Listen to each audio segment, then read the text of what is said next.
The Art of Vogue, covers 1909 to 1940. This is from St Michael, and there's William Packer, introduction by Lady Diana Cooper. You can see the back cover there. And the book's 250 pages in colour throughout. The book came out in 1983. An earlier one was 1980. I love these sort of books. I really love cover books. Got quite a few cover books, and I will be doing a complete cover book collection at some point. However, you've got Vogue there. You can see it. What a wonderful cover, that one. The dress materials number. I love all those sort of odd ones when they did that. You've got there a page with 3 on. And you got there. And I love the way they changed the logo as well. You've got obviously changed there. Vogue there. And then you've got Vogue, the OG there. Most odd the way they changed it. But you've got Vogue, obviously reduced there again. Now, in some, it does actually give details about here. George Plank, it says here again, magnificent. I mean, that's just beautiful. Absolutely beautiful, that one. Got Vogue there. Now, I think quite a few are American, but there's also examples, obviously, of UK ones as well. I've noticed that the 1 shilling there. It's a bit of a giveaway, that. So you've got here 1 shilling. So you can see this. And there's just some information as well about the actual magazine. But I think the covers are great. You've got lots of 4-page ones. I mean, just beautiful. You can see the style, the changes. And I love that it got the price there, 25 cents, November 15th, 1917. They never put the information of the dates. You don't need to. You can see, most of the times, I think, you can see the actual date. Again, 1 shilling and 6 pence you've got there. But it's just all the design. I just love the design. It does give some information about the period as well. You've got Vogue, obviously, that's obviously 1914, 1918. Obviously, the wartime, you can see that suggests that. Then, obviously, into the 1920s, probably getting into the 20s.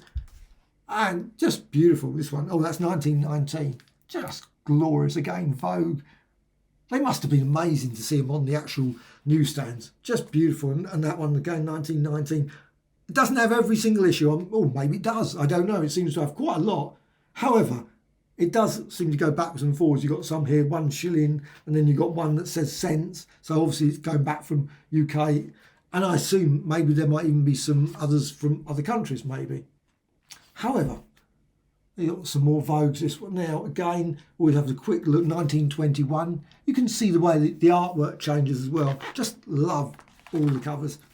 Now, completely different, of course, from nowadays, where it's predominantly 99.999% pictures, obviously, of models and not, obviously, illustrations. It'd be very weird to see a have they done that recently? I have no idea. It'd be odd to see an illustration on the cover of a Vogue or any of those sort of Harper and Queen's or whatever in town. Does that still go? I don't think so. McCall's, is that still going? Probably not. No idea. However, this is just beautiful. And you can see the way things, obviously the fashions and designs change. Obviously you've got there just, it's beautiful. Beautiful sort of Art Deco style that sort of you can see coming in there. Just glorious. Vogue. I love that 3-dimensional look as well for the logo. That's just beautiful, isn't it? Just the way I've done it. It's just absolutely great. Now, what year was that? 1924. So that was 1924 one. And you've also got these ones, which are very lacking, obviously, of colour. Maybe they had cut more colour back in the day. You can obviously see some colour there, but it's very, very pale green. You can see the fashions again. Look at that. It's very thin there. And then you've got Vogue 1927. It's got, like I say, lots of information. So it's not just purely the pictures. So it is good, but there's not a vast amount. We're not talking huge amounts of information. But again, look at that. Very much of that period. And again, going into Vogue. Now this one here, I don't know. They actually got very much stuck into a particular design. I can see lots of ones of just the face. Real big picture there, and I don't know when that was. That was 1929. Now, I don't know if they used one picture of one country and the same picture in another country. No idea if they reused them. I mean, some are very, very simple sketches, like hatching there, sort of pencil strokes. And it's just beautiful, absolutely. This one's a spring one, 1930. Now, the 1940s, this book says going up to 1940s. The 1940s hasn't even reached it. It's 1931, obviously going up to, it's not getting, obviously it doesn't go to the 1940s, 41, 42. But there's not much of the 30s. You've got 1935. I mean, look at that, just reduced down to a couple of lines. Vogue, sort of, that's a way of doing a logo. Not even sort of do it standard logo. Just do, and actually they changed it again. Vogue again. Yeah, another Vogue. And again, maybe they're different countries. I don't know.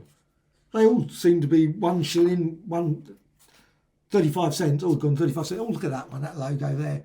Logos. Actually, they could bring out a book of logos of magazines, and probably that would be quite fascinating as well. Just seeing the style, how it. And again, a different one. Vogue again. You got there. You don't even have to look at the pictures. The pictures are great, but you can see the actual way that they kept on changing that. Do they do that so much now? I don't know. Whenever I look at the magazines, the banners, the logos never seem to change as much. Maybe they do. I don't know. But this one, they've actually just got like, obviously someone has just done it there as it's a paintbrush. Someone's just painted it, Vogue, just written it using a paintbrush. How odd. But it's still amazing. I think it's just lovely. And I would love to see that sort of style now. I don't think that doesn't happen. But this book is just great. Like I say, I love these sort of books. I've got a few other ones. I don't know if I've got that many of that Vogue. Quite often they seem to be quite expensive, these sort of ones. So I was really pleased to actually see that. I bought this in a charity shop. I always pick it. Whenever I see a book like this in a charity shop, I buy it because I know that I probably think when I get home, oh, I wish I bought it. And of course, you go back, it'll be gone. And I just saw a bit of thunder just then. So if you hear a bit of thunder then, you can hear a bit of thunder now. We've got a bit of, obviously, rain and thunder. So I think this is great. Really worth checking out. The Art of Vogue. I have no idea if it's available. I assume it's long out of print, but you should be able to pick up copies, I would have thought. Hopefully fairly easily. I don't know. Totally recommended.